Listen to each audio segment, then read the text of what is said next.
Welcome to Season 2, Episode 4 of the Punk Rock Drummers podcast, where we'll talk with someone who was or isn't a punk band or is just inspired by the music. Today's guest is Gavin Hammon of the Dancehall Crashers. One of my favorites. Yeah, this was cool, man. I wasn't, I listened a lot to one of their albums when I was younger, but I wasn't like terribly familiar. So I like these episodes where I get to learn a little bit and, start diving back into some stuff I haven't heard before. And it was fun, man. He's a really nice guy. Yeah, this is one I got to kind of nerd out and, because I've been such a huge fan of Dancehall Crashers for years. I mean, back to high school. And, I love ska. Ska music makes me happy. Some people would disagree, but it's certainly something that I always go back to and listen to, especially Dancehall Crashers, because they're so upbeat and happy, and Gavin's drumming is just always like perfect. It's just like he's like a metronome. So I've always appreciated that about him. And I saw them back in like 98, I think, and that was the last time I saw them play. Nice. Yeah, so it was good show, and I really hope to see them again, but you don't know. I mean, they're playing all the Warped Tour shows right now, so hopefully they'll do some club shows soon. Cool. Yeah. Cool. Well, we do have a little bit of exciting news. We have a new sponsor, which is SJC Drums. Mm-hmm. So that's fucking rad. Thank you, Jeff, and the rest of the crew at SJC for reaching out and believing in us and being willing to get behind us. I'll try not to swear too much or say too many horrible things so it doesn't affect your business. But you can hop over to their website. It's just sjcdrums.com, and you can use the code punkrockdrummers for a percentage off of your purchases. And I believe that applies to their custom shop as well, for drums, t-shirts, all that good stuff. So yeah, thank you guys. Appreciate it. Yeah, for sure, man. I mean, a podcast like ours getting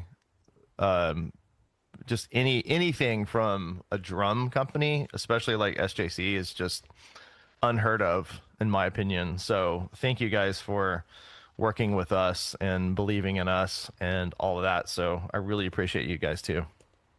And I will say it was quite a trip when we hopped on our meeting with them, and it turns out that Jeff and I grew up in neighboring towns and actually knew each other. It was a weird thing. So it seems like it was meant to be. Yeah, for sure. Sure.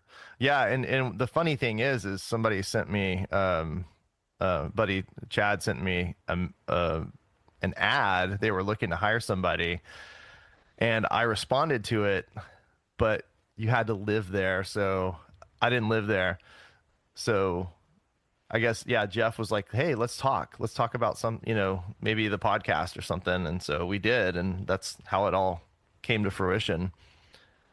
Yeah, buddy. You never know. Oh, also, real quick, I wanted to give a shout out to Charles and the team over at Bifocal Media for hooking up with these sweet t-shirts. This is my favorite pop punk band, Napalm Death. I don't know if you've ever heard of them. They play like really like light, just sort of like emo Midwestern pop. It's good. You should check it out. Wait, no. But yeah, no, Charles was nice enough to, after our interview with Brian Walsby, who is one of the artists over at Bifocal that did this sweet Napalm Death shirt. He was kind enough to send us some shirts, so please go support them. It's a whole team of like just independent artists. Chris Sherry, who does a lot of work for like Descendants and stuff, does great portrait work. Brian, of course, and a team of other artists. So support them. Great bunch of people, and thank you, Charles. Yeah, I got a sweet RKL and all shirt too. You got all the shirts? All of them. I got Also, I wanted to talk about, this is really cool. Liz from Full Circle Company, they get old broken cymbals and make all sorts of things: jewelry, drum keys, bracelets, dog tags, bottle openers for you. Yeah, water lovers. Yeah. So if you're watching, this is the drum key. It's pretty cool, and it looks like it's got a bottle opener on it too. It goes on your keychain, but it's a broken cymbal. Really cool. This is the dog tag right here, but it says Punk Rock Drummers on it. It's a Punk Rock Drummers logo. But if you have a Dremel, you can etch podcast into it. Yeah. It's fine. We'll see. We'll have to talk to her about getting some podcast ones made. But for Full Circle, Full Circle Company.co is their website. Sweet. Check them out. Yeah. Oh. I'm trying to think. I'll be in. Well, when this. Yeah. So this will come out tomorrow on Friday. So I will be in New Jersey next week for Stoked for the Summer with Bouncing Souls, Lagwagon, H2O, Crazy in the Band, Crazy in the Brains, and I'm so sorry I can't remember the other bands off the top of my head. But I'm gonna have a few Punk Rock Drummers T-shirts with me. So if you can find me, hunt me down. Punk Rock Drummers podcast T-shirts. Yes. Don't actually hunt me down. That'd be weird. But if you see me, and if I have any shirts, I'd be happy to give them to anyone that finds me, and get some stickers and stuff too. And it'll be fun. It'll be cool to meet some new people. So I'll be hanging around pretty much all day. Yeah. And I just got home from Belgium a couple days ago. I went out there with my band Fire Sale to play Brack Rock, and that was an awesome experience. I'm still suffering a little bit of jet lag, exhaustion, you name it. It's nice to be home, but man, that experience was amazing. I've never been to Europe before, let alone played music over there, which was amazing. Met a lot of cool people, made some new friends, and I hope we get to go back next year and do it again. So our next show is at Music for Cancer in Canada. So if you're in Montreal, St. Therese, come see us. I can't remember what day we play or anything like that, but it'll be amazing. So Eric Butow, who runs the Punk Rock Bass Players group, Facebook group, joined us to take over on bass for Matt Riddle, and he was amazing. So he did a really great job. So big shout out to Eric. Any other news?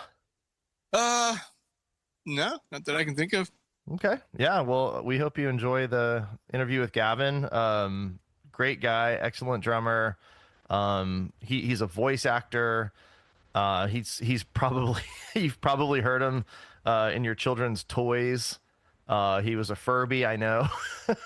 So, just to be clear, Matt said Furby. He's not a furry. Yeah, Furby. I think we need to differentiate. Nothing wrong if you people. I don't mean it like that, but I don't want to. Sorry. Yeah, he's also the voice of your giant Halloween skeletons. Oh yeah. Just kidding. Is he? Was he? I don't know. I think he is probably. I wouldn't be surprised. Anyway, it's a really great interview. Hope you enjoy it. And that's all I got. Yeah, we're good. Well, let's do it. Later, nerds. Oh, the thing doesn't swing anymore.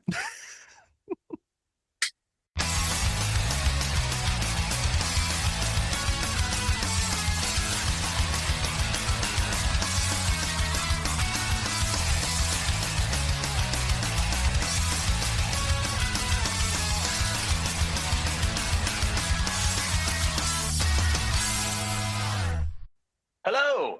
Hey, buddy. Hey, how are you, Gavin? I'm good. You guys can hear me okay? Yes. Yeah, you sound I've great. got a weird light up behind me. Hang on a second. Hopefully it's a little better. What's up? Man, what we're just sitting here like doing Midwestern accents for some reason, Canadian accents. And I asked Christian if he'd seen the movie Fargo, and he said no, and I was like, okay. Oh no. Yeah. You gotta see Fargo. Fargo's amazing. Yeah. I mean, I watched the show. Oh, I hear the show's amazing. I've never seen the show. It's pretty good. I hear it's great. Oh, Fargo? My brother loves it. Yeah. But the movie's fantastic. I love the film. But I'm a big Coen Brothers, Brothers fan. Yes, me too. Well, you know what? I'll tell you guys. The minute our kids go to bed early enough for my wife and I to stay awake through a movie, we'll watch Fargo. But in the last 3 movies, both of us went. Yeah. How old are your kids? 7, 11, and 13. Oh wow, you're close. You're getting there. You're really close. Well, I should say 7, 11 because 13 is just shut in their room all the time. Yeah. So Yeah. You? That gets better. So 17 and 21. Oh, wow. 17 yesterday.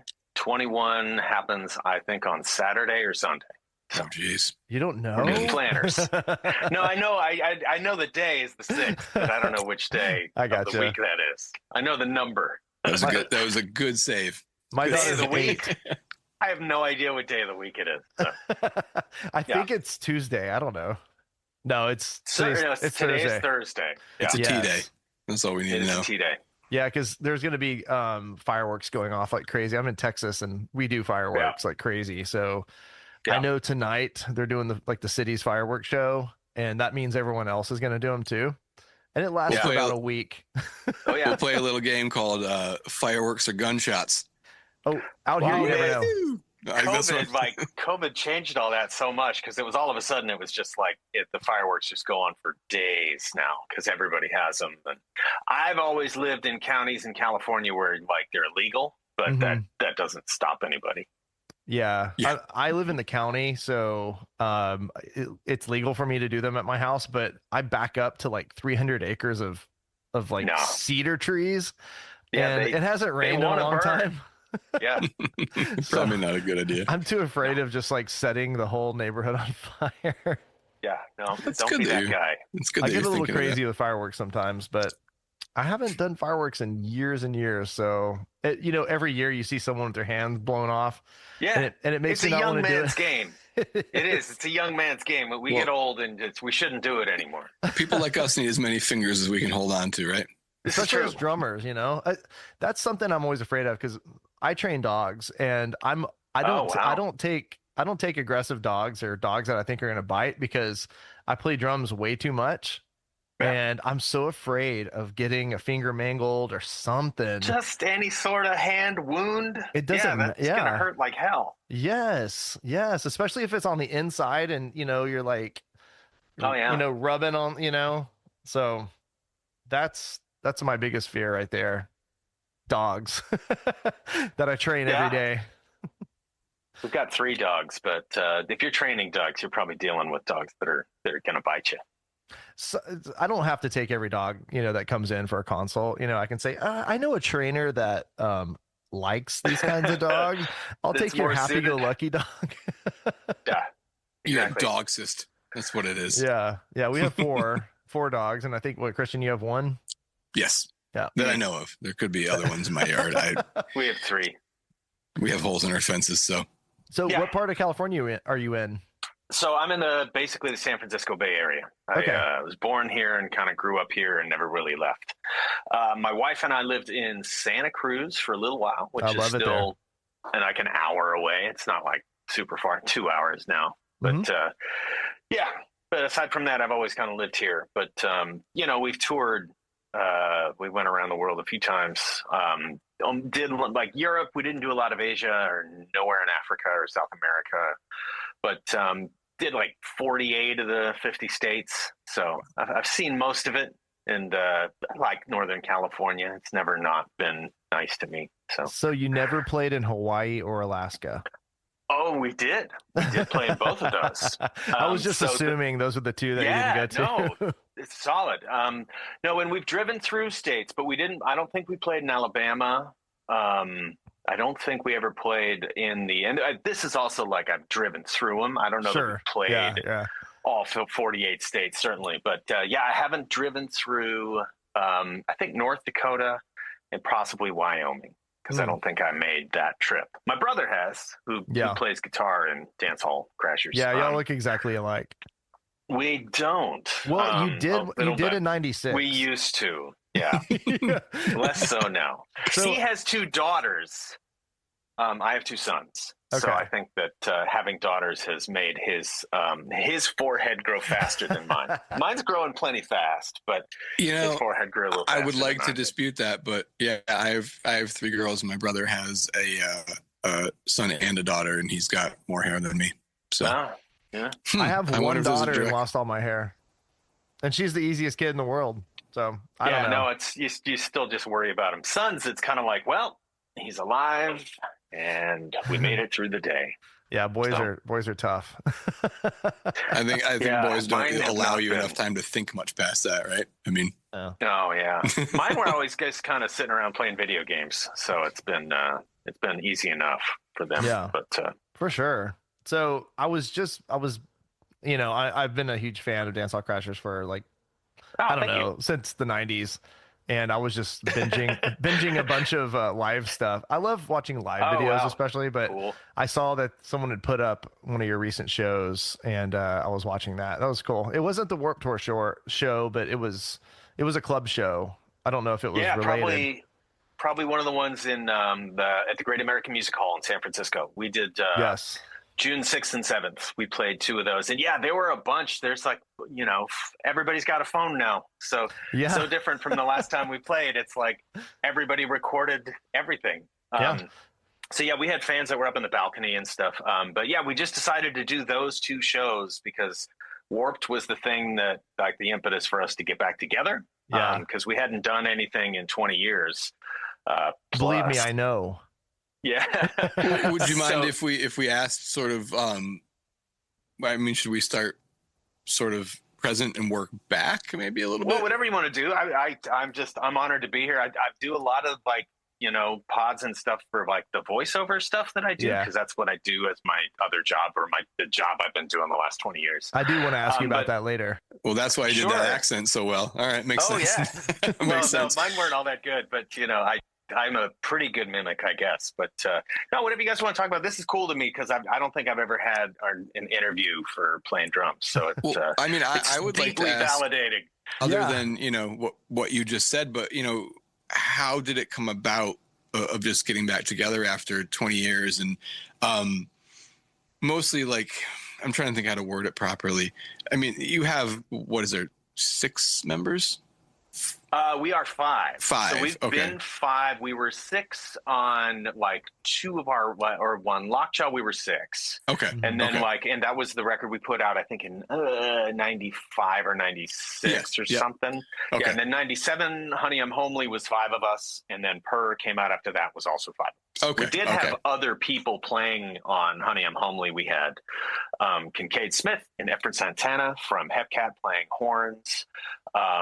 I can't remember. I know there's keyboard and stuff on there too, but we've had people over there, but we've been basically 5 people. Yeah. I mean, the reason I ask is, I recently started playing with some old friends again, for like a little tribute show we're doing, but I'm not to make it about me, but trying to get the 3 of us together in a room living in the same town was brutal. So, I mean, that was probably a big challenge too. So, I mean, if you could talk maybe about how you guys actually linked up and decided to get through, if it was a lot of back and forth or.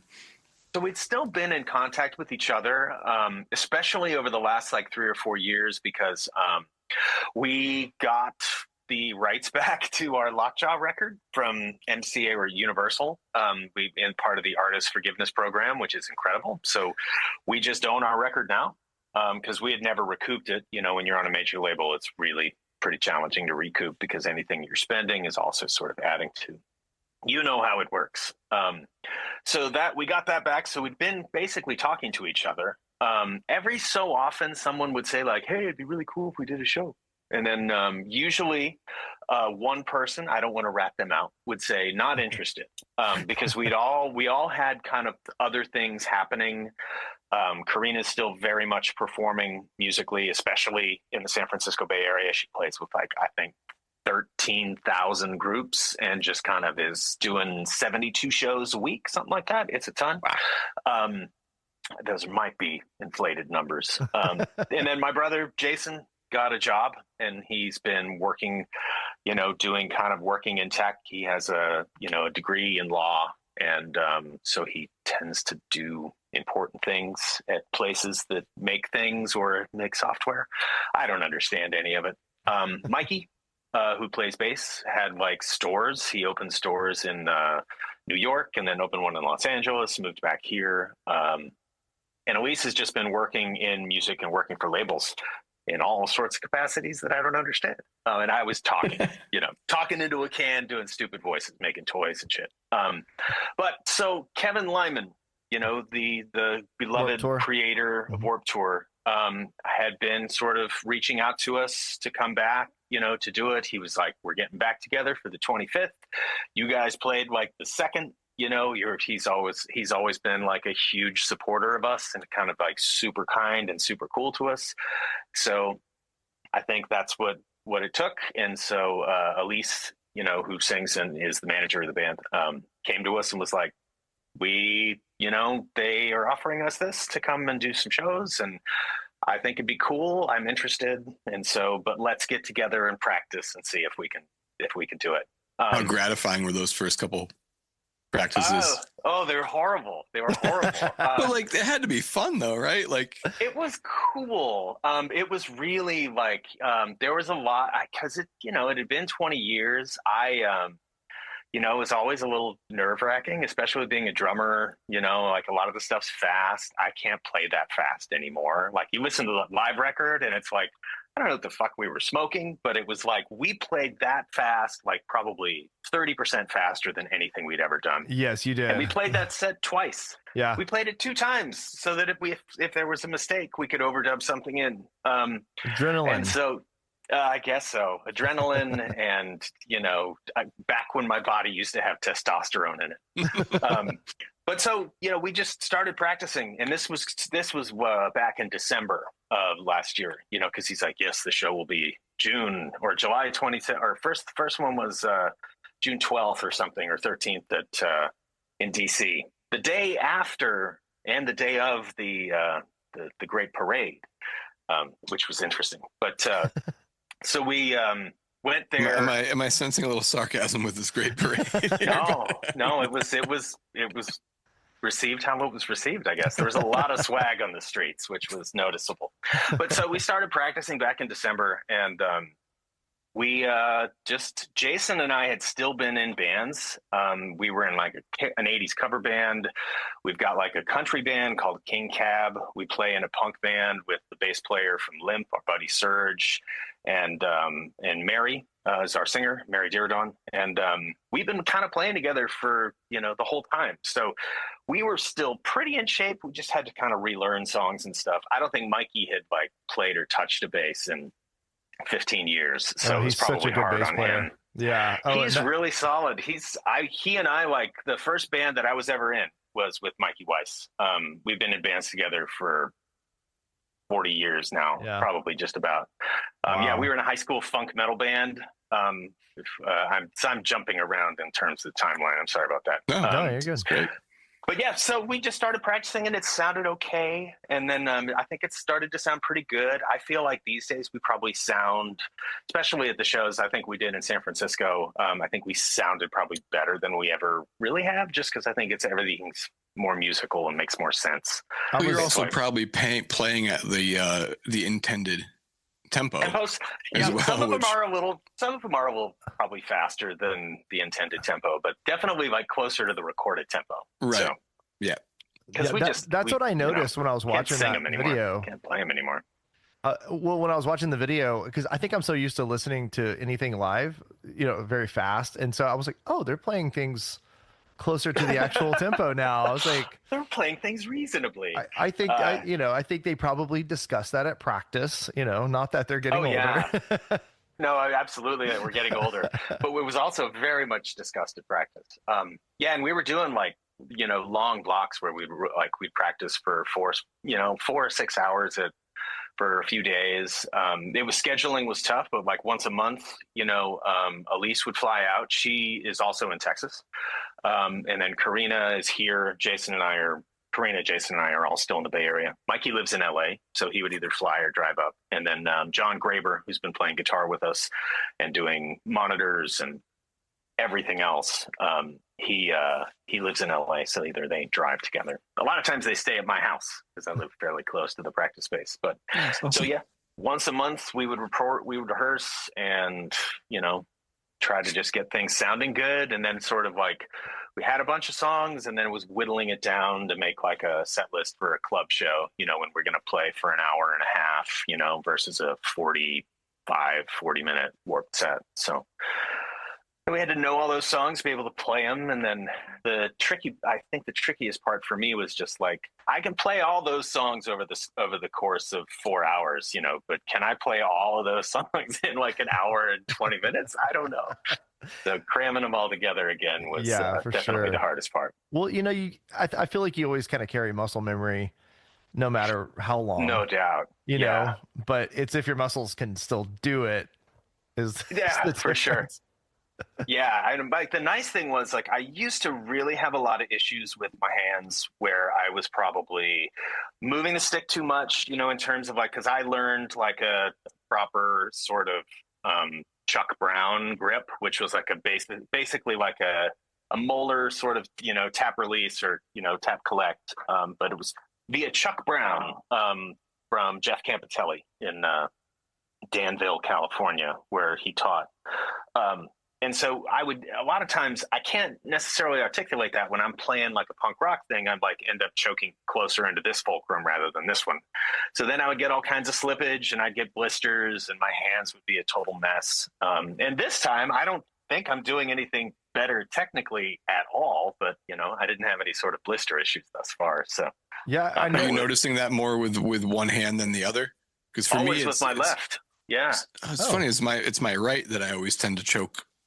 Yeah, for me, it's just I let it kind of slip around too much, in that fulcrum here, between it's supposed to be on my first, in terms of like where the proper sort of technique, but I tend up in my second, and that lets it slip too much. But I've just probably been practicing just letting it be there more often because, I talked to Jeff Campitelli's the guy that I studied with for 15 or so years. And he was like, oh yeah, he used to be very much of a stickler for the technique. And it's like, when you're learning the technique, it's very important that you're sitting there and you're practicing in your practice pad and it's consistent. And you're monitoring your tempo and moving it up and down, moving it up and moving it down to articulate it and whatnot. But talking to him later, he's like, hey, you just got to kind of play where it feels good and just sort of not worry about it. I'm like, God damn it.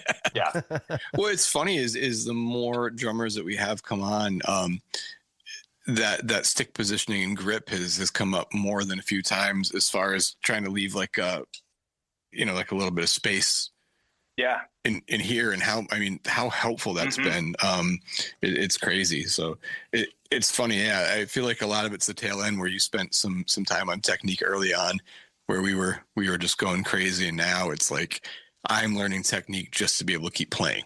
Oh, that's awesome. So at least you're learning it. Yeah. No, for me, I started playing, I was 12, I think, when I started taking lessons, maybe 11, but my brother was taking guitar lessons and my parents were always really wanting us to do something musical. Neither of them were musical at all. I don't know why, but they wanted us to play instruments or something like that. We did piano as kids, but that were never really gelled or stuck with me. So my brother started playing guitar and they're like, there's a drum teacher there too. And my brother's like, yeah, you should play drums. So I have a drummer. I'm like, okay. Essentially, as I recall, that was the conversation. So I started taking lessons from Jeff Campitelli of Joe Satriani fame. Yep. Played in the Squares too, and then played Surfing with the Alien and all that sort of thing. He was in Cannibal Corpse for a while too, right? I don't think so. That'd be amazing. He could probably do it, but I don't know that he'd want to. No, and he and I live in the same town, and he's kind of local here, and he's a local legend for just sort of participating in the community and the schools and whatnot, but fantastic drummer. Anyway, so I started taking lessons with him and he was like very regimented, he was a student of Chuck Brown and he was very, meticulous. The technique was very important, but it was, we were working at a syncopation. Eventually we got into like the Rick Latham books when those came out. Those were super fun. It was a lot of writing, a lot of sort of like figuring out parts and charting stuff. Not musically, but drum charts, which I can still read fairly well. I can't read music charts, but I can follow the rhythms kinda. Yeah. But and then I ended up in Dancehall Crashers because Mikey and I were in a band together. This like terrible funk metal band that I still adore. It was called Voodoo Opera, and it was awful, but it wasn't. It was great. But it was me and our friend Dan Lee and our friend Raleigh Thompson and Mikey Weiss. And it was just kind of during that whole mid to early 90s, late 80s kind of Red Hot Chili Peppers, Limbo Maniacs, Primus, Faith No More, all those bands, which most of them, except for the Chili Peppers, Bay Area funk and metal bands that kind of came up here. We would like play shows, these 18 band shows where we'd play like first, and like you'd have to buy 100 tickets in order to be on the bill. And then you try to sell them if you could. We did tons of those, and I ended up in DHC because my brother was in it. The previous drummer, the first drummer for the band, quit. And I joined. I was 17 years old, which was kind of terrifying. And I was, learning somebody else's parts and try to figure out how to play them. Fortunately, I had some sort of technical background, so I could at least play 16th notes fairly fast. At first, I was kind of playing them two-handed, but then eventually I was just sort of, and then it just became kind of some sort of tap release thing, I think, that I do that's not very technical or very precise, but it makes it, still something I can do at, 51 years old. But sorry, what was your question? No, this is amazing because honestly, you answered the next three questions I was going to ask anyway. So sorry. No, that's not fuck, because usually I talk way too much. So this is actually this is fucking amazing for me. I love it. Sadly, I talk for a living, so it's easy for me to just. That's what you're supposed to do on this. Oh, good. Lately, I've had this one particular gig that I can't say what it is, but it's for a tech company where a lot of what we do the entire time is we sit there, we get paid a handsome amount of money, per hour for 4 hours, and we basically just talk to another person. We just kind of sit there. We might have a prompt that we say, we might have to play a certain role, a certain persona, or a certain customer sort of vibe, and we just sit there and talk. Sometimes improvise, sometimes off a script, and I get paid for it. No, I'm not. I wish that I were. It's stupid sometimes, but it's a fun job. It's strange. That's not voice acting, right? That's something different. Yeah. Oh, okay. No, it's still. I mean, all the people that they hire are voice actors. So, man. So. It's a strange job because it's tons of different stuff. It's like interactive toys, like video games, commercials, like corporate narration for, conferences and stuff, movie trailers, characters for, at Disneyland and Universal Studios, animatronic things you buy at Home Depot that talk and scare you and make all kinds of noise. Ooh, are you that big skeleton? I'm actually quite a few of those. I've done a lot of those with my kids are gonna be so pumped. I'll be like, you don't know the band he was in, but he is one of those giant skeletons. Even better is one of our original horn players, trumpet player, Jeremy Goody, is the guy that I work with. He produces those. He creates the music and the audio, and we work together and do them. So it's like a guy that I've known since I was 17, 35 years. But see, all of those are aspects of voiceover, and all of those are things that I have been fortunate to do.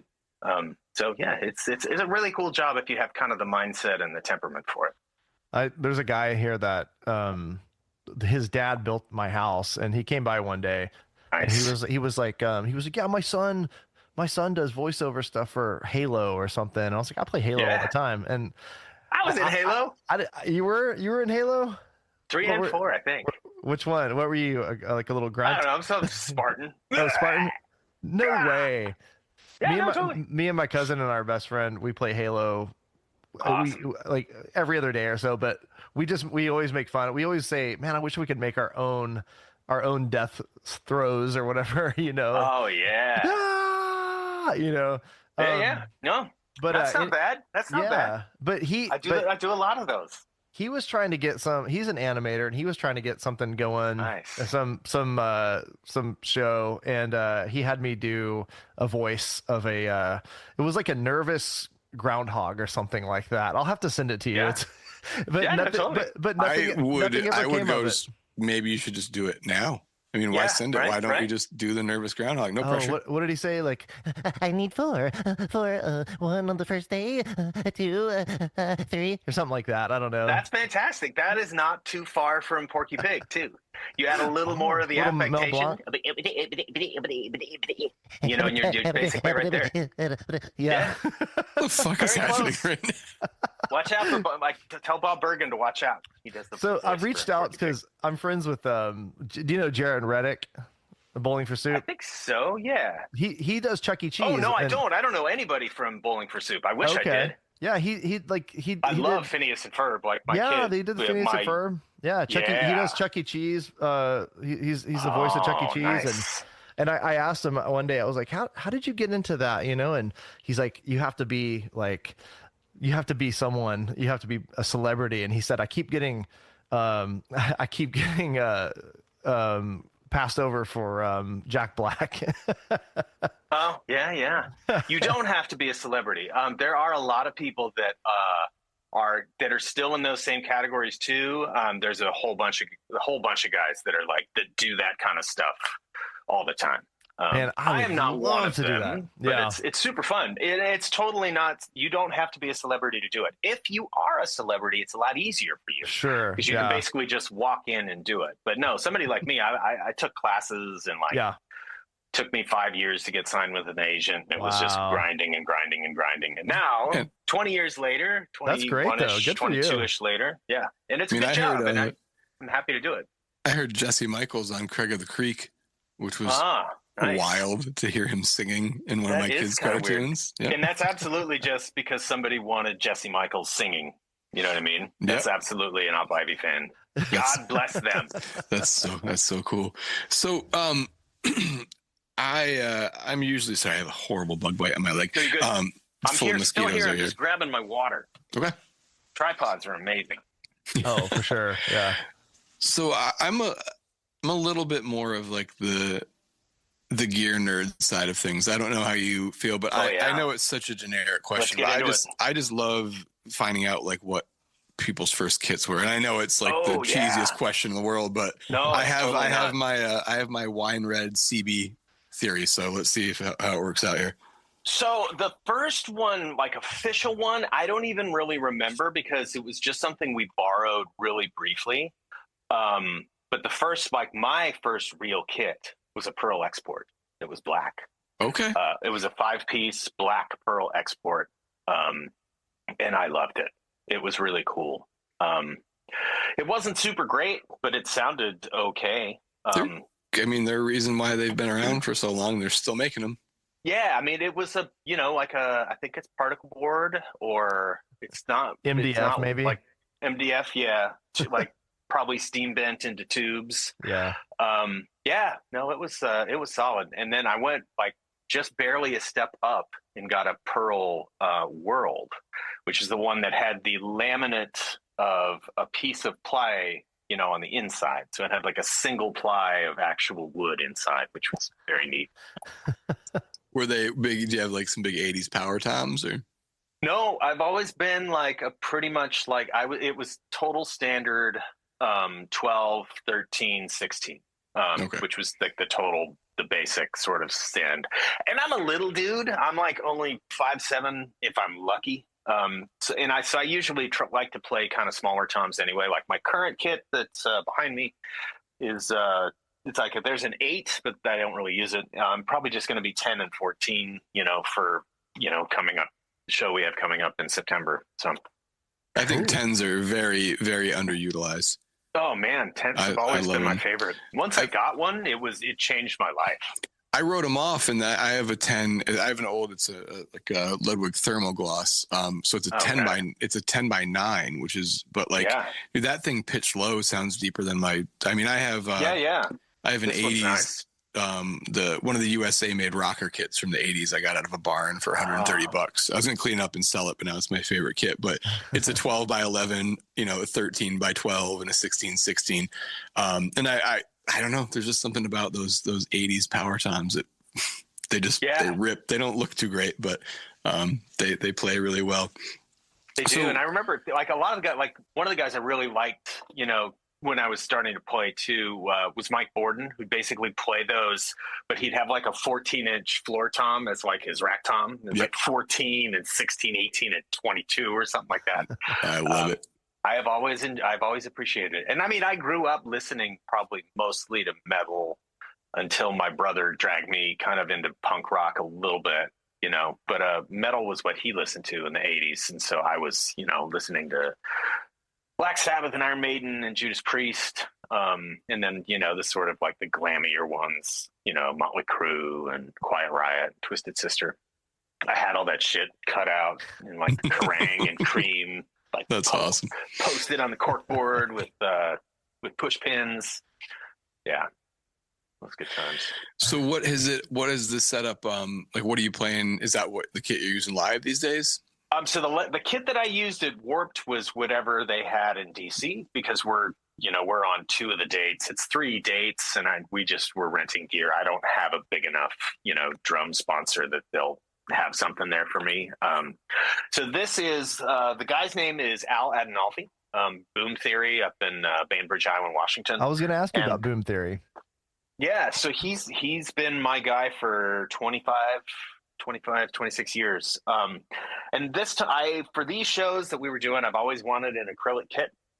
And I asked him if he knew like how to get one, how to source them, like if he could make one. And he's like, oh yeah. He's like, I've made all kinds of them, and I'll make you whatever you want, custom. It'll probably be about what it would cost you for, you know, to buy like one of the Superphonics or whatever, one of the Ludwig, not super, you know the one I mean, the Tobacco Sunrise, any of those sort of, and he did, and he's like, I'll do it. And like, you know, he lets me buy everything at cost, you know, which is rad. Cost just plus his labor. So it's like nothing's marked up.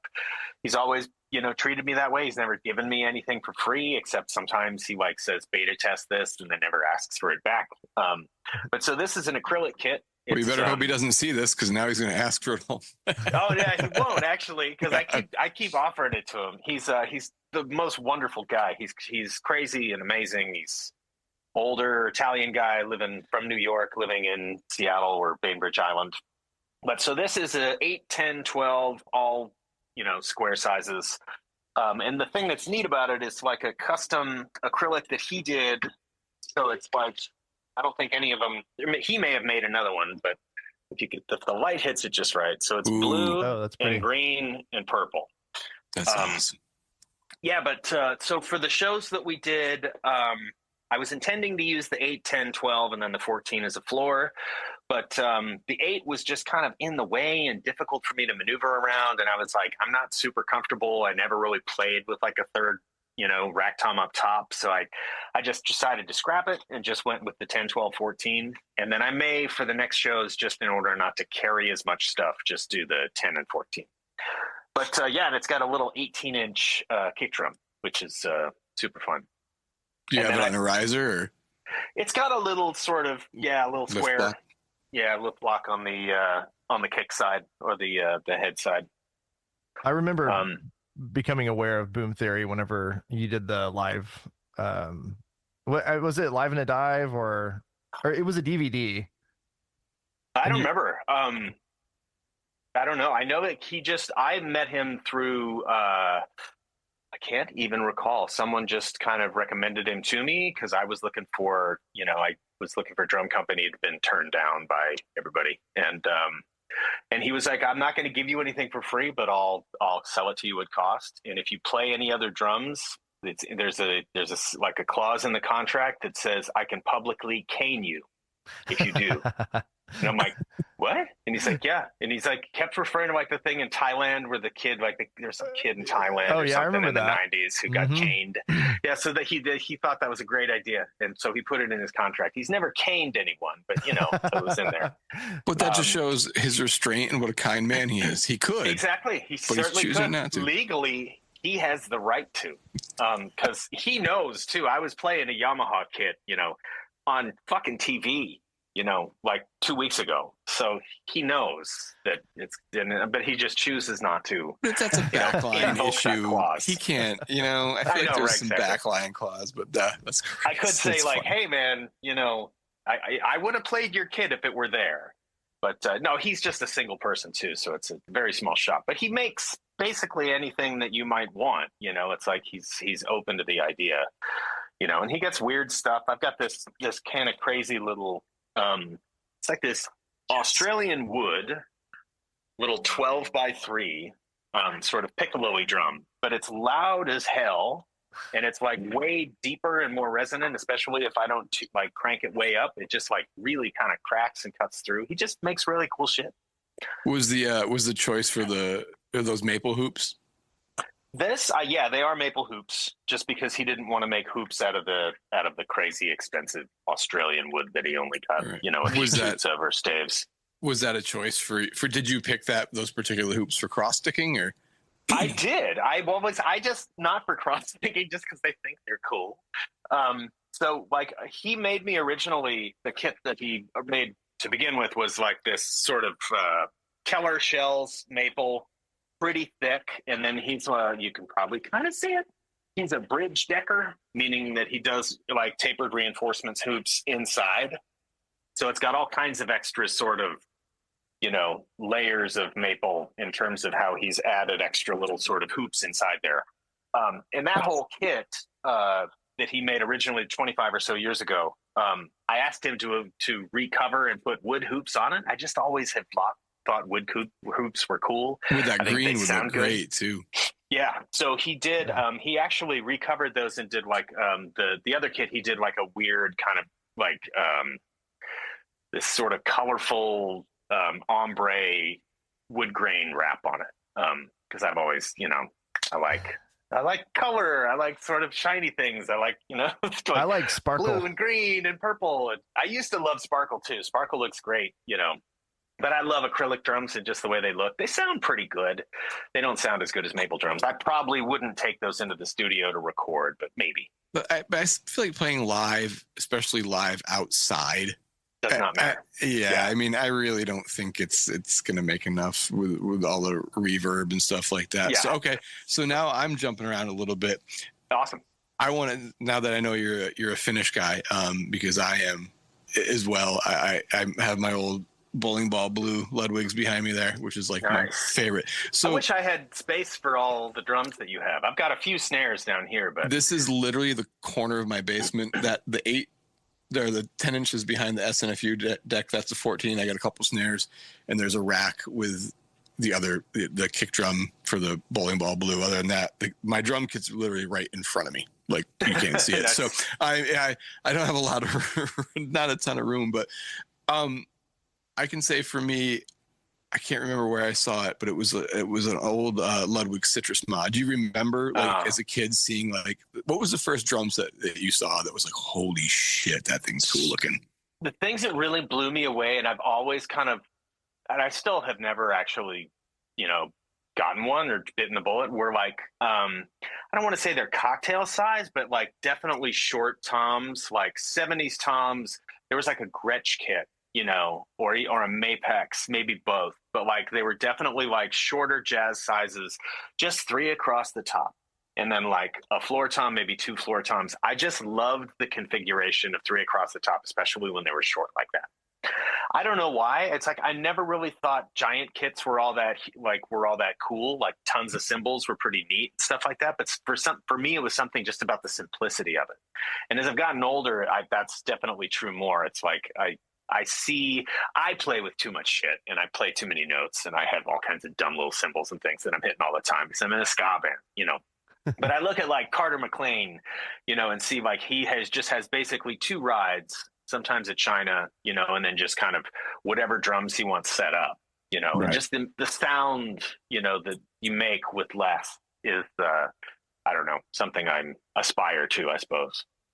Yeah, I noticed on that video that you had maybe a couple more cymbals than I remember you using in the past. Oh, hell. I had so many. I had like extra stands set up because I just really wanted to have like, accents. I didn't really know what I wanted to play or what I wanted to bring. It's like I reached out because I'm a Peisty guy. So I reached out to them and got a whole bunch of like splashes and like a bunch of these sort of, PSTs, these little swish ones with the holes in them. I'm not going to take it off, but and I still had a ton of like the old sort of signatures, So I knew kind of what I wanted to use as crashes. But yeah, I just wanted to have more little noise and stuff. I just thought it was cool because especially for the quieter stuff that we get to do, it's like I get to kind of do more with it. And I'm just, I feel like having more cymbals means I'm not playing them quite as much, except in parts where I'm like really choosing to like hit, you know, every accent or every,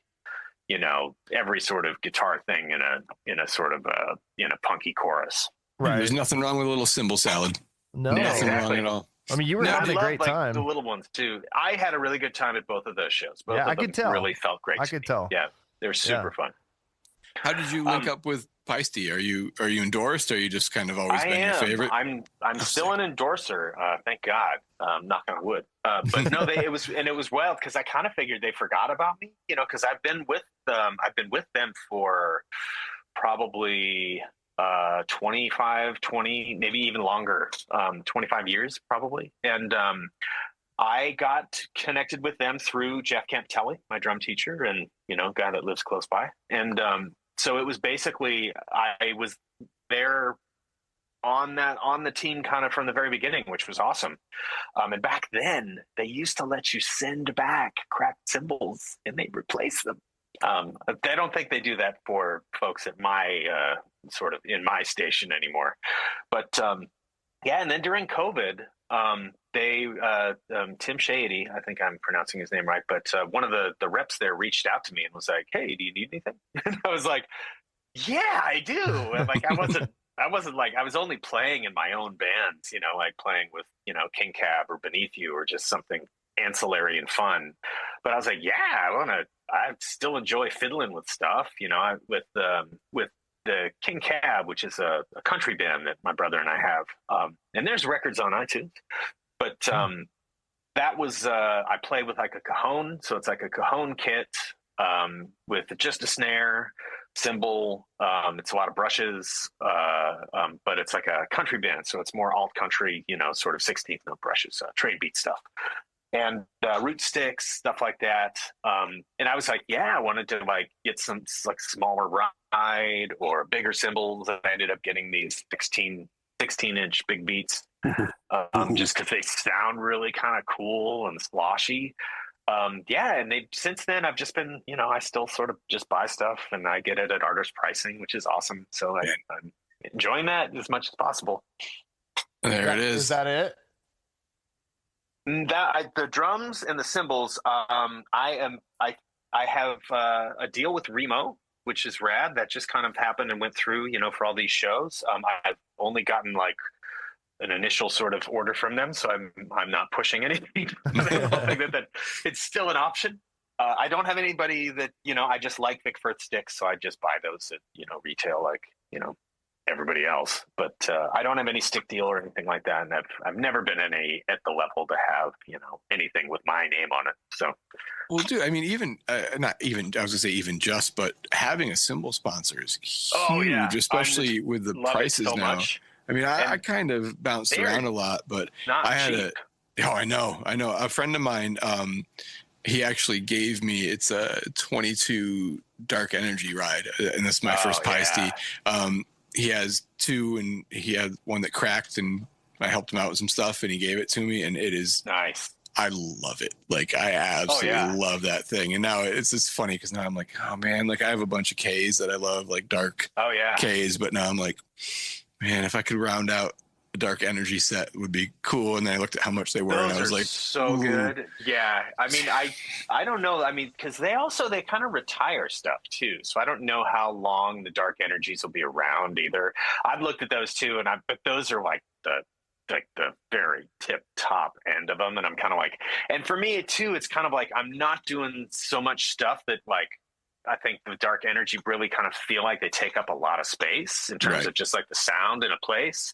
I love the way they sound, but it's like I don't have an application for them that makes tons of sense. I'm looking for things these days, unfortunately, just that are quicker, or not unfortunately, but that are quicker or just snappy or just like pingier or something like that. Big beats are great too.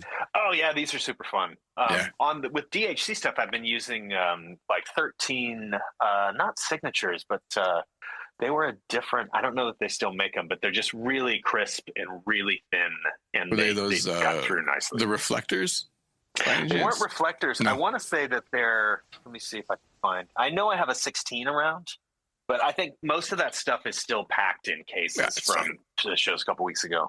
But yeah, that's what I was using there. And then I ended up getting this weird like duo ride that Peisty makes. They had like a one that came back from something. It's very strange. It's got this like a strip in the middle sort of ring. It's got a really thick, clear, shiny bell, and then a shiny sort of edge. But then in the middle, there's this really rough circle of sort of unpolished, unfinished. Yeah, it's duo something or other. I don't remember what it's called, but it's just like it was a one-off. It ties in with a drummer. I didn't remember or recognize his name. Sorry, but and I'm not remembering what the symbol is now. But it looks super neat. How's the sound crazy. Like when you're playing the different parts of it? You notice a big difference, or? Yeah, I mean, like, so the ridge of it is pretty nice, or the shoulder of it is nice. It cuts through really well, and the bell cuts through really well. And that's what I was looking for, something that didn't have like a ton of decay, because I use mostly this like a 20-inch dry ride, like a signature, which is really nice, but it doesn't quite cut through, especially when we have like two guitars and stuff. So I just wanted something where the bell was like, everybody could hear it pretty nicely and clearly. And this totally kind of fits that bill. What I wanted to use, but can't contractually and don't want to piss anybody off, was my K, my old Zildjian K that I can't use, but love that cymbal too. Just because it's gorgeous. But my old... oh yeah, you can't even read what it says anymore. That looks just like mine. K custom. Is that a 20? I think Yeah. Is that? I have the same ride cymbal. Yeah, can you hold that back up? That's a K custom. Yeah, the K custom. I would tell you, but you can't. Like, none of the text is there anymore. Is that what this is? I wonder. 40 is this years the mystery beating. symbol, Matt?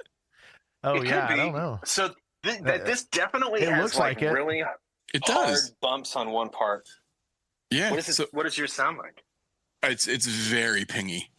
Like, wow. It's funny. So Zoom will block out any noise. We can't even hear that. Can't hear it. Yep. Well, I'll ask you this then. What way? The only thing left on this is a stamp. Is your crescent moon and star facing the bell or facing away? Oh, that's a really good question. Oh, I didn't even think to look at the stamp. It should be on the other side towards the. Huh. Where is it? Where would it be? It's right. I mean, you can barely even see it, but it's like right. Oh, on the edge. It's right on the edge. Like, you can't even see it in this lighting. You can barely see it right there. I need to look at mine too. I don't see it on here at all. Well, if it's from the 80s, I mean, mine, you can. Yeah. The stamp is so faded on it, but.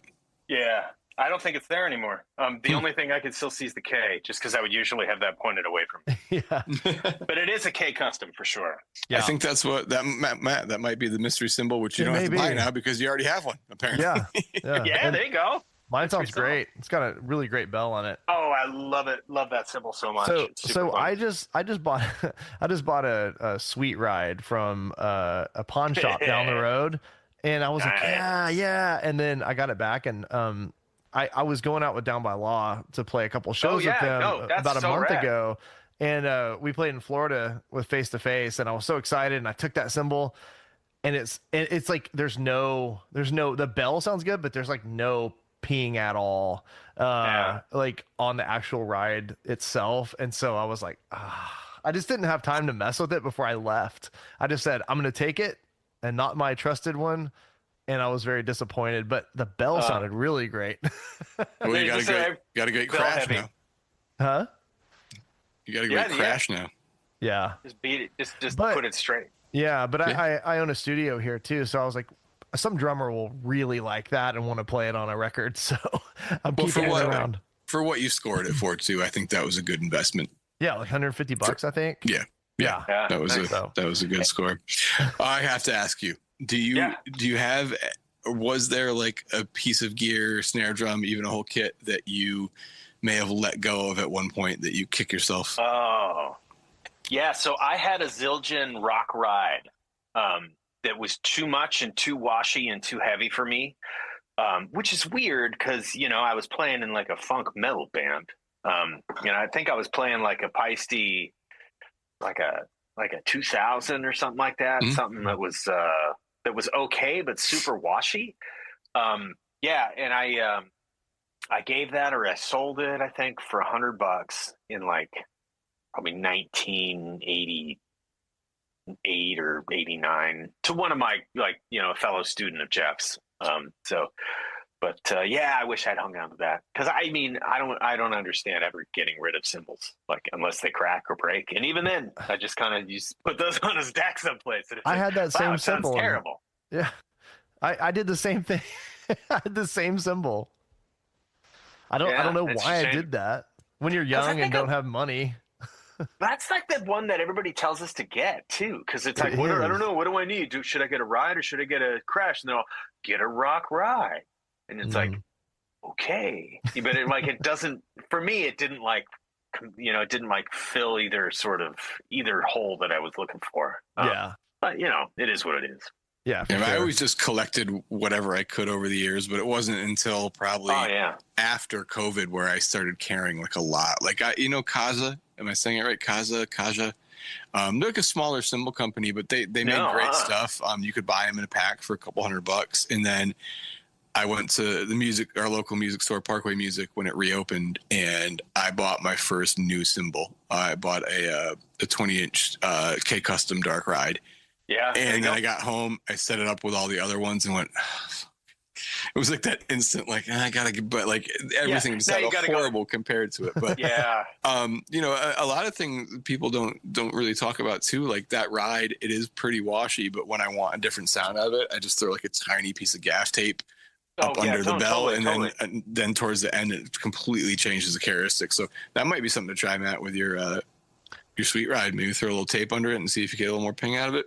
Yeah, for sure. Or put some, the little sort of washy things on it. Either a chain or one of the little sort of hammery things. Sizzles. You can use we can all use our necklaces from the 90s. My first drum kit I ever bought, and this was probably 94. I didn't know much, and it had one of those. It had this huge ride, and it was so. I mean, I assume it was a Zildjian.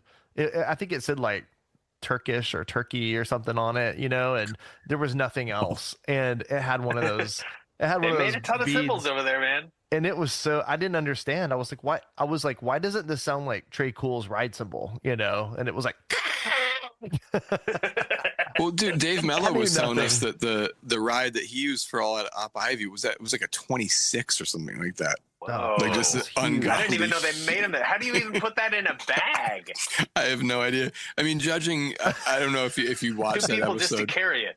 Dave is an amazing storyteller and had so much. I had no idea you talked to him. I would love to watch. He was our very first interview, and I know everyone that listens is probably sick of me saying this, but downhill since. No, I grew up playing to those records, and I totally, same. I Chris Farley, Paul McCartney, them the whole time. It's embarrassing. I'm like, do you remember when you played drums? And do you remember that show that you played in October of 1989? It was awesome. Yeah. But no, he had a lot of. It was great. But yeah, this is the stuff. I mean, in case you can't tell, the smile on my face while you're talking about snare drums, and when you showed us the inside, damn! I just love talking about gear. I know it's probably boring for some people, but I don't really care. This is for us. This is for the drummers. All right, so let's move on. Kick pedal. Yep, kick pedal. So currently, like a DW 9000. I just bought one. I love it. Yeah, it's really nice. I've been a chain person. Like I had my first pedal ever was like a DW strap drive that I still have because I'm like a gear accumulator and acquirer, and I hang on to it. So I started there, and then just recently, probably in the last like 3 or 4 years, I got a 9000, and I like it a lot because I wanted something that I felt like I had better, double control with. Yes, yeah, and that's why I bought mine too. I bought mine like 2 months ago and love it. It's good. I always liked the 5000s. The chain drives were always kind of, good enough. for me. I've never been super particular though, so it's like I am chronically lazy, and it's like, especially if I'm playing like, you know, like a club show where we're opening for 3 other bands, and it's like, and I'm using shared backline, it's kind of like I might bring a pedal, I might just kind of take the chances and see what happens, because there's times I don't necessarily want to carry all that much stuff. I know the promoter, we're playing Brack Rock in Belgium at the end of this month, and nice. And they reached out, and the guy who books for us, he's like, what kind of pedal do you play? I was like, DW9000. He's like, all right, I'll get you one, because I just had to carry mine to Florida, and it was such a pain.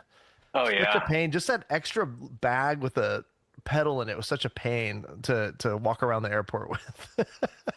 Yeah, that's funny, because we just did Warped, and I didn't bring anything. Yeah, I didn't bring stick. I brought sticks. I didn't even bring a stick bag, which probably was an oversight. That would have been helpful. But I didn't bring anything, just because I didn't really know what the circumstances were going to be. I knew that they were saying there was full backline there, and they had a 9000 pedal, so I was kind of like, cool, I'm just going to take the chances and kind of hope for the best. And the gear was great, and it's never perfect. It's never exactly kind of what you want, or it's never just right. But I try to just sort of water off a duck's back, and just try to show up, and maybe I don't get as crazy, or maybe I don't try to be as flashy. I just try to keep it together more. Right. I mean, I feel like unless you're going like that really like fast punk beat or whatever, you can kind of get away with using a different pedal. If you're playing a little bit slower or not as complicated kick patterns. And even when we're doing we do, we have like 2 songs that use that sort of like, Sticky? Sticky and Weo. And it's like, I'm not even doing doubles. I'm not doing doubles in any of that. It's like, I can do that kind of fairly competently. I'm not smelly, I'm not Eric Sandin. So it's like, I don't have, I like how you clarified. I do smell okay. I'm just not. I smell fine sometimes, but I'm not that smelly. I can't do it like he does, and it's like nobody in my band really gives a shit. So they're kind of like, and I'm like, I'm trying to kind of add more of that just to sort of make it more punk rock. And like Mikey is just like, don't. Why? That's just basically what Mikey sounds like. Don't. So. Because he was just like, he's like, it doesn't need it. He's like, it just doesn't groove, doesn't gel, So I'm usually just playing, kick snare, kick snare, kick snare. The polka beat. I think playing that gallop beat, you have to. I think the bass has to be with you if you're playing that beat, because like on those fast songs, Sticky. Oh, it's so easy to hear it turned around, and I hear it turned around all the time when I hear bands playing that. I try to just sort of really make sure that I'm doing accents on one, on a cymbal often, or I'm like leaving a kick out here and there, so that or like putting a not like a 16th in, but maybe at least like an extra 8th or something, one slightly offset, like I might do for a slightly slower punk song. And I don't feel like it gets away too much, but that's just at least in my own brain. And maybe if you're listening to it, you're all, nah, man, just fucking all over the place, and it's like it's all turned around. But I'm hoping that at least it doesn't feel like it's turned around. No, you've always been a very. I remember, like, I'm remembering back to maybe '98 when I saw you guys. I think it was at Trees in Dallas, and they have like oh wow, yeah, it was a long time ago, and they have this staircase that goes up in a little balcony above, and I was standing up there looking right down at you playing, and I remember thinking, like, this guy, he was like professionally taught, because your posture was so good, and your hit was like so perfect, and like the way you played was just very like very, very technical, but it wasn't like overly technical or anything like that. But I noticed that day that you were so good at something that sounds very simple but it's hard to play, and that's doing your kick and your snare at the same time without flamming it. Oh yeah. You do a lot of that in dance hall, and thank you. I mean, that's super kind of you to say. I really appreciate you're so good at that. Yeah, so good at that. It is hard. It's something that it's always been kind of part of what, what Dancehall Crashers has done, and it was like a lot of times, like, especially early on, a lot of the ska songs that they have, especially on the first record that I didn't play on, the drummer is doing two hands, 16th notes and stuff like that, and I was like, but still with that four on the floor, kick drum is very common, especially in like third wave ska, for upbeat stuff, it's four on the floor, four on the floor, kick drum. And so I tried to just kind of get into the habit, or at least build up the speed in order to do that with 16th notes rather than two hands, because it felt way better. Was the anecdote that I share, or that was shared with me, was like Manu Katché on In Your Eyes by Peter Gabriel is playing that whole part. It's super slow and it sounds like it could be two hands, but it's single-handed but very fast, 16th note pattern with one hand. Yeah. And it sounds the way it sounds, and it sounds that groovy because it's like him playing it with 16th notes with one hand. So I was always like, okay, I've got to figure that out. I think it's way harder to play, two hands, especially like Rocksteady, another Manu Katché. He's like my favorite drummer ever. On the Sting record, like the doom, doom, doom, doom, bop, where he goes from playing basically a halftime field, but swung, and then he's got all these doubles, in between everything. But yeah, for me, it was kind of like, it felt like it made more sense to play 16th notes. And then I like to kind of flam it sometimes, between the kick and the snare. But for the most part, I think like if I can lock it in like that, and Mikey and I can lock in, it's just like, it's so tight. It feels really good. Yeah, and then it just lets the guitars kind of be wherever they want to be. Yeah, and flamming can certainly help fill out some empty space too. So if you decide to do that, that's when you can do it on command. That's when you're in control, and it's fun. Yeah, and you can write it as part of a song. Good. For sure. Yeah, that's what I'm trying. Like what we've been doing too is we've gone back is doing stuff with like the sort of the ska beat that we do in like Lost Again, like the boom bop bop bop. Where I'm consciously sort of letting those bop bops be slightly behind the beat. So it's almost like a boom bop bop bop. Where it almost like has a little bit of an accent to it, creates this kind of different moving feel. Just as a contrast, it just boom bop bop boom bop bop. It's kind of fun to pull it back a little bit sometimes, or like, sure. Get into a hi-hat pattern, that kind of leans into one of the notes. Just trying to make it feel a little better, feel a little musical. I mean, that's what all the guys that I really look up to as drummers, like, are feel drummers, and it's like, that's who I would love to be. That's like what I really enjoy playing is like, put me in Steve Miller or something like that, where it's just like slow, groovy country rock, and it's like, I will, I'll die a happy person.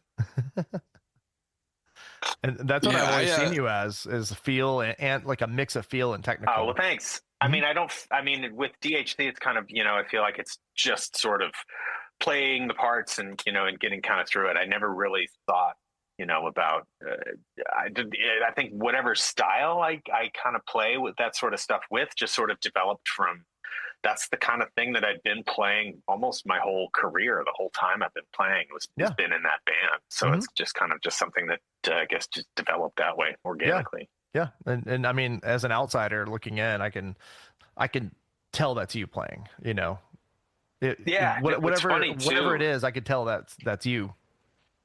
Oh, thank you. That's very kind. I was going to say it's, whatever it is, it's me playing. I was going to say, it's funny because like when we recorded Per, like our last studio record that we did, we recorded all the drums in one day with no overdubs. And I'm pretty sure most of them, because this was how rehearsed we were. It's like, I'm a very anal sort of rehearsal person. I practice a lot on my own. And like, we were very well rehearsed and demoed and stuff like that. So that's like, experience and like being able to play it. But it was pretty rad to go in there and basically be done with drum tracks in a day. So sorry, Christian, but I have to ask him a question about that album, because there is a song on that album that I just absolutely love. And you do the Why would you apologize? Because I know you want to move on. No, I'm just playing. No. There's a. Do you think you're beautiful? Oh yeah, the chorus. One of my that favorites. Hi-hat thing you do. Like, I was listening to that today, and I'm like, how do you playing that? Like it's just so... 16th notes and then like move to one of the toms, you know, doing like you hit a tom there? Or, okay. Yeah, like there's it's probably mixing wise or like just in terms of how I hit them. Yeah, so it's just fast 16th notes. Because it's like, do you think you're beautiful? Is that right? Yeah. Yeah. Okay, totally. Yeah, dude. So that's like my favorite sort of recorded thing I've ever played on. I'm really sort of, I feel good about it. I think it sounds good. It sounds most of the time. Snares, I don't love hearing myself. So yeah, dude, I love that album. The snare was awesome. That was really fun. That was a great record. We made that. Fat Mike produced that, which was really cool. And yeah, we were just super well rehearsed. There's a bunch of demos I think that are kind of even like better. I think where I performed my part better, which is pretty cool. They're not mixed as well, and like it's the mics in the studio and stuff are nowhere near as amazing as when we recorded it. Because I'm pretty sure that was at Fantasy. I think most of the records we recorded were at Fantasy Studios in Berkeley, which is such an incredible facility that no longer exists. Is that where you recorded "Honey, I'm Homely"? Yep. Okay, that's probably my favorite. Lockjaw. Okay, and Lockjaw. Yeah. Yeah, Honey, I'm Homely was really fun too. That was another one. I'm pretty sure we did all the drums in like a day or two. We kind of get through the drums really quickly. And we would record guitar, bass, drums, and then maybe they would overdub bass. A lot of times with Mikey, they didn't have to. And he didn't necessarily need to. And were you using a click? So solid. We did not use a click on Per, for sure. Okay. There are songs I kind of wish we had. I don't know that we did on Honey, I'm Homely either. It feels like you did. We might have. We might have on some songs too, but I know for certain we did on Lockjaw. Yeah. And then that was mixed by Jerry Finn. May he rest in peace. Which has a particular sound to it that, in retrospect, I don't love. I feel like it. I prefer the sort of more live, sound. Because a lot of the stuff that he would do would be replace all the snares with one snare or replace all the kicks with one kick or something like that, where everything was kind of dumped into Pro Tools and just sort of, I thought that was before Pro Tools. No, not really. I mean, it may not have been Pro Tools, but that's how he mixed. That's kind of what he would do. Okay. We were definitely recording on tape for sure. Sure. Yeah. Okay. Big old fat 2-inch reels. Yeah, for sure. So did you play? It's funny is we always, I think anyone who grew up in a small town or maybe even not had their own names for some albums. So we always called it the Charlie Brown record. Oh yeah, the old record. Were you on that record? I play on like 4 of those songs. I play on. Oh, what Nuisance. A horrible time for my end to freeze up. It'll freeze up once. And then it'll unfreeze and then be fine. No, Christian will freeze up. There we go. So I played on like 4 songs on that record. Most of that is like the original record called Say Cheese, the Say Cheese was the demo. So the old record, the original record, was just Dancehall Crashers, and that was I think like 12 or 14 songs, and then we like recorded 4 more. North Pole, Nuisance, He Wants Me Back, and the Charlie Brown one. That's the Charlie Brown one. Yeah. And so that's the old record that was re-released by Honest Dons, which was a subsidiary of Fat. Yep. And we were one of the first releases on Honest Dons. But so that's our first record. Did you play drums on My Problem?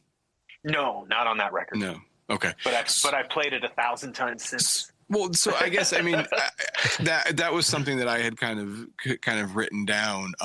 But I mean, just because you didn't write the part doesn't mean you can't speak on it. I thought it was a really interesting choice. I don't know the original drummer's name, but Eric Larson. Eric Larson. So the chorus, the ride doesn't kick in until halfway through. Yeah, the chorus, which was weird, and there's no crashes. There's a ton of crashes and accents during the verses, but the first half of that chorus, there's 0 crashes and just hi-hat accents, and it just switches over to the ride. Did that ever like learning other people's parts, or did you kind of just do your own thing? Or so I was told, especially by Jason early on, was to like get basically the changes and like play how I wanted to play. That's great. So I don't think like I probably was very much trying to do, whatever Eric was doing, but I'm also pretty easily distracted and kind of ADHD, which I didn't know was a thing, back then. All of us drummers are. Yeah, I mean, it's Jesus. And so I think I probably like initially was really focused on getting that right. And then like once we were playing the song, it was like, I don't really need to do any, I can kind of do whatever I want to do. And yeah, usually like one of the notes I would kind of get, especially early on, was like to keep things from slowing down, to keep things speeding up or to keep things moving, and to make sure that like I was accenting things in places that made sense. So, yeah, because I was like 17, and I was a kid, and like they were an established band, and like I hadn't really been in a real band. I certainly hadn't like traveled to do show. I mean, not outside the Bay Area to do shows, but so yeah, I was kind of young and new, and I was like, yeah, you guys, whatever you want me to do. Which I think probably created a lot of anxiety in me too. And then sort of meeting other drummers, I always felt pretty intimidated by the drummers. Like, oh, how long have you been playing? It's like, oh, it's so much longer than me. All that sort of stuff that we do to ourselves when we're young. Yeah, I still do it. I mean, whenever I play a festival or something, and then oh God, they're the worst. Yeah, I know. And I'm sitting here thinking like, I don't, compared to all these. I'm just showing up and I'm wearing like my shirt and my shorts and my Vans, and like that guy's like not wearing any shirt, and he's got a fur coat on, and he's wearing boxing shorts and a crazy fucking bandana. It's I'm like, sorry for that outfit. It was laundry day. That's all I had clean. You're never gonna let that go, are you? Come on. That's partial. That one is partially true as well. But yeah, no, it's weird. Festivals feel super strange too, because it's like no one really meets or talks to each other unless you already know them. Which was really cool about Warped in DC, because we got to see like the Jakes, the Less Than Jake guys. We got to see Pennywise, which had been crazy. Hadn't seen them. I hadn't seen them in forever, even though they've been out there doing it forever. Got to see Fishbone, which was super rad. Oh, wow. Because, I mean, that's always been one of my very favorite bands. And what a voice, too, to hear that live had to be. Angelo, yeah. You can still belt those freaking notes out. So they sounded, I want to say, and we've seen them a lot. We toured with them on Warped in, I think, 96, maybe also in 97. We've definitely done a lot of shows. We played at the Olympics with them.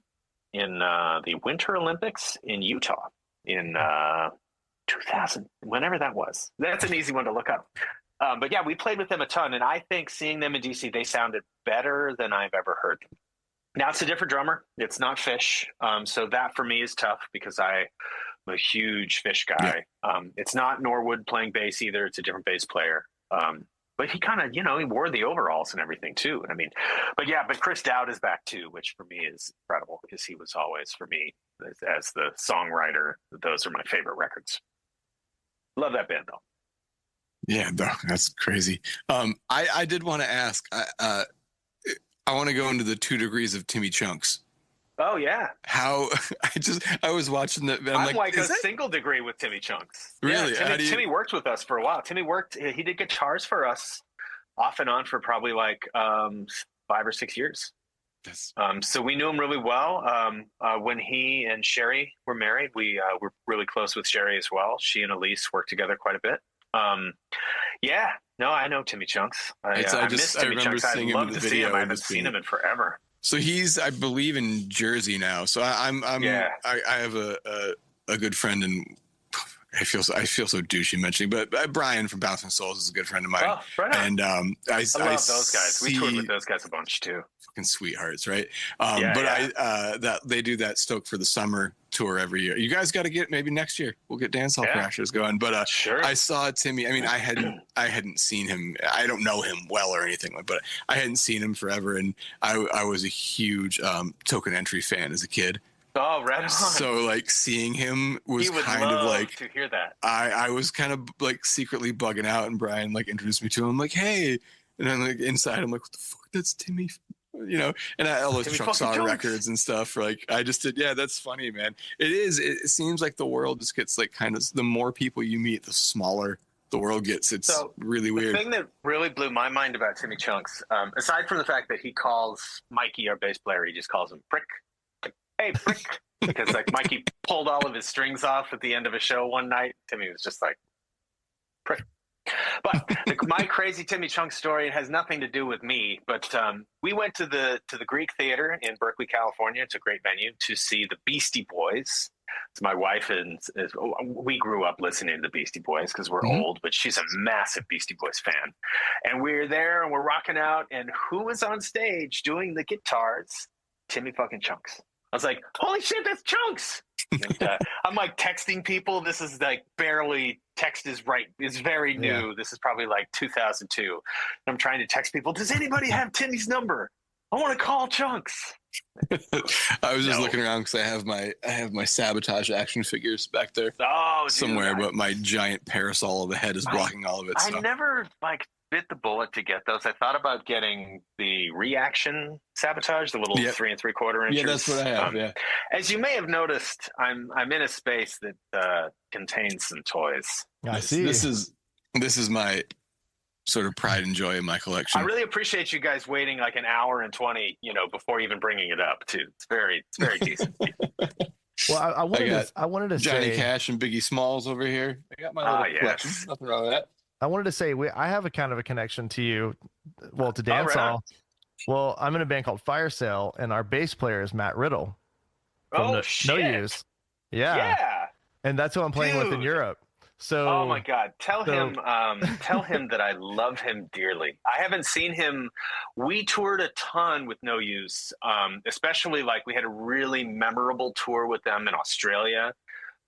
Just before that was in 2000. It was like a week before I got married. But I love Matt. I've always loved Matt. I'll text him right now. And I hope he's doing well. Yeah. Is he still in like out in like the down in I don't want to say the name of the town, but down in the Inland Empire? Yeah. He used to be. Yeah. Uh-huh. Yeah. Can we have his home address, please, Gavin? I don't. I think we're friends on Facebook, but I haven't like communicated. It was crazy with though. In the scenes. It was crazy because they all came to my house, because we're all spread around and we record separately. And then, Matt Riddle shows up, in an Uber to my house and stays with us. And I'm like, I'm in a band with you. But I was just thinking, I guess was it Elise that sang on the No Use, or was it both? Was it? No, Karina sang on it, but Elise managed No Use for a Name for a long time. Yes, that's right. So that's my connection to you. But I'm pretty sure it was Karina that sang on that song. And Karina, Karina was also very tight with Tony. Yeah. For me, it was like I knew Rory pretty well, but I was like probably hung out with Matt more. But yeah, I was also pretty antisocial, touring. I'm like, I just like to play video games and, do my drugs and drink. And yeah, it's true. He does. That's probably why he gravitated to me and my brother, because we'd just be sitting on when we were fortunate to have a bus, we'd be sitting in the bus playing usually like Tekken 2, something like that, just like beating the crap out of each other.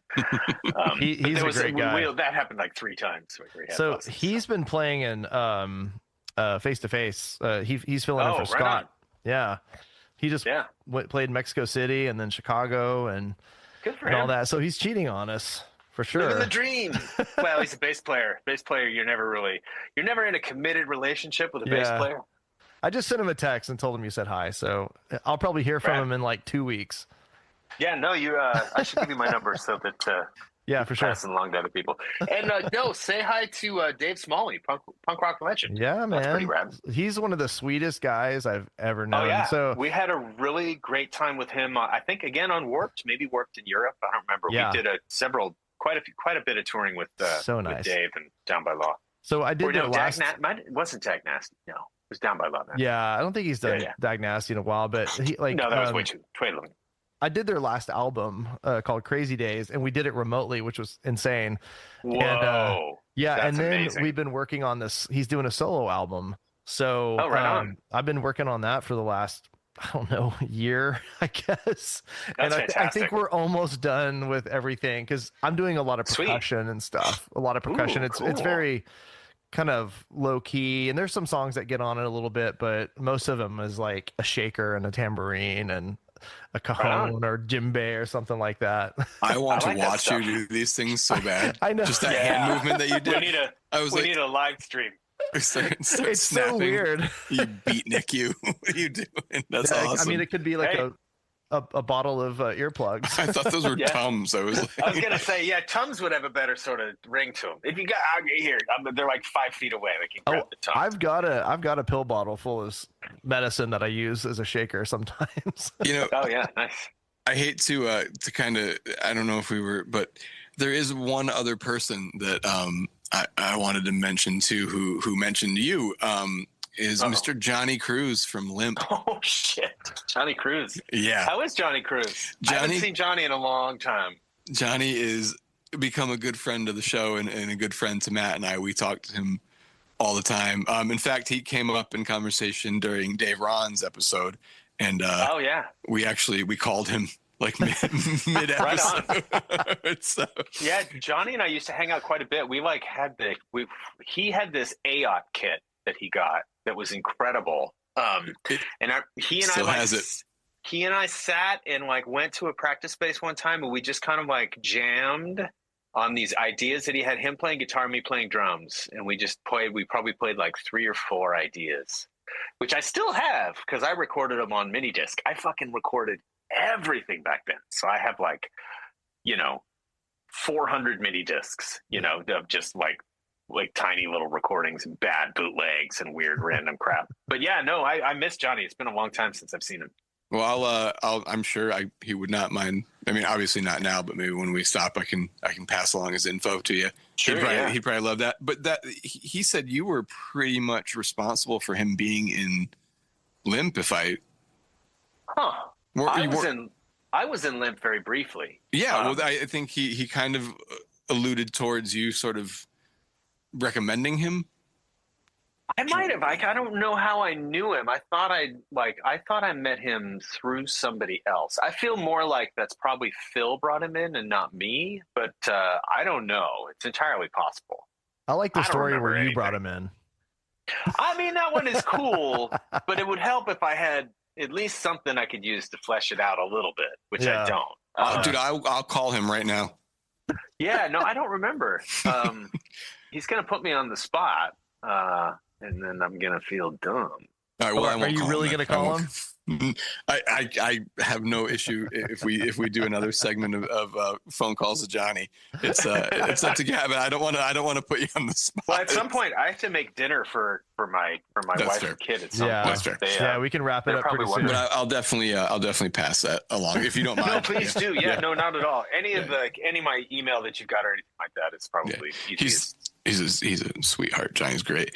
Well, he is. It's been a long time since I've seen him. The last time I saw him, at this point, we are rolling up on an hour and a half, and we don't want to keep you too long. I think he froze. I don't know if Matt, if you had anything else you wanted to. Oh, did I freeze? No, I think Christian froze or something. I could still hear Christian.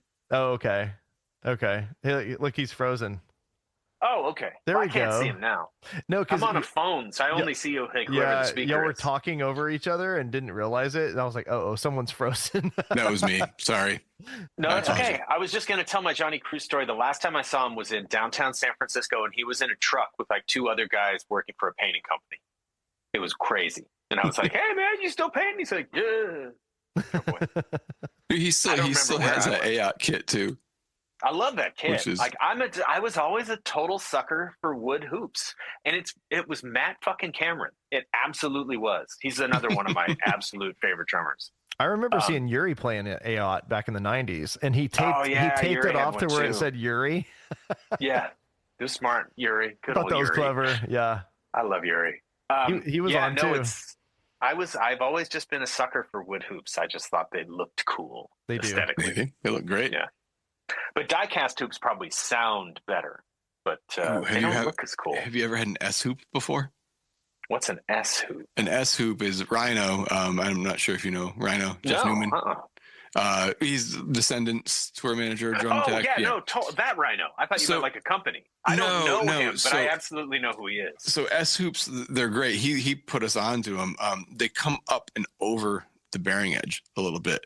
So if you want to throw a mute ring on there, you can turn your drum upside down and it won't fall out. But interesting. like you can hit consistent rim shots and it won't blow your stick apart. They're because it's a wider, flatter surface. Yeah. I can actually or a rounded surface.